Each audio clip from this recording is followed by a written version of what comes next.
Hey guys, so it's a few minutes before Shabbos, and I've been wanting, since I heard the horrific news about Charlie Kirk, to put something out there for us to all gain strength from and to be able to process in a positive way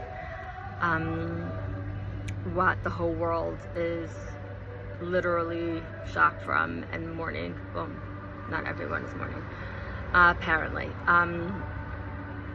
So I was thinking, like, what is it that we're so sad about? Like, what was it that we connected to Charlie so much? And it's so clear and obvious. He was a God-fearing person. He put God and his family first, and his values were very in line with our values. He was fighting for good and against evil, and he was very, very passionate about bringing awareness to the world about the good and the bad and God and healthy values. And he felt very passionately about Jews and Eretz Yisrael. And I was thinking, like, what is it that's so hard for me personally about Charlie Kirk not being here anymore? And I realized that when I thought about it some more, I realized that it felt good knowing that there are people out there who see us for who we are, see the Jews for an Am Kadosh, a holy nation, and who love us and appreciate us and value us. And they literally spend almost every single breathing moments of their days fighting for us to be the nation that we are, living in the homeland that we have. And I was so sad that, and I am still so heartbroken, that there is now going to be one of the biggest voices in the world who stood with us not standing for us anymore. And ever since Charlie was killed, I kept on thinking to myself over and over and over, everything is from Hashem, and everything Hashem does is for the Jews. And everything Hashem does is for the Jews. And everything Hashem does is for the Jews. So what are we supposed to gain and learn from Charlie Kirk's sudden, horrific death?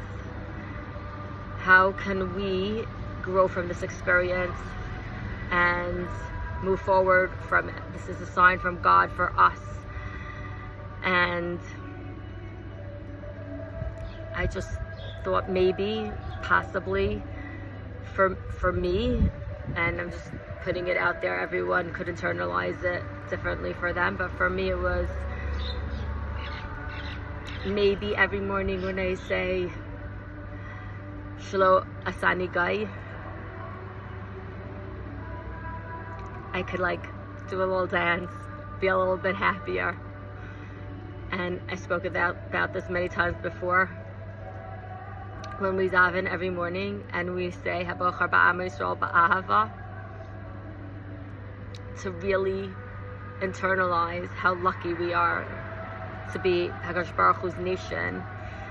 And instead of needing big voices out there to say how amazing the Jews are and how we deserve to have our land, how we should live by example of how proud we are and how awesome we are and how united we are. And that's also what Charlie did. Charlie lived by example. People compare him to Martin Luther King and JFK, but I think he was so much more godly than them. He made an impact on the world, but he was godly, and he led by example. And I think that our way of saying thank you to Charlie up in heaven for being a righteous Gentile and really coming to this world and doing his God-given task, I think our way of saying thank you is by showing Charlie how we could live by an example of who he was, and to be able to really embrace and live joyously in unity as the awesome nation that we are, the awesome people that we are, to be able to see ourselves through Charlie's eyes. Charlie thought we were awesome, and we should just be zocheh to think and realize how awesome we are. So I give us all a bracha that we should be able to get to where we need to get to in order to bring the geula, bring home the hostages. And I can't wait for us all to be able to sing and dance when we greet Mashiach. Have a good Shabbos.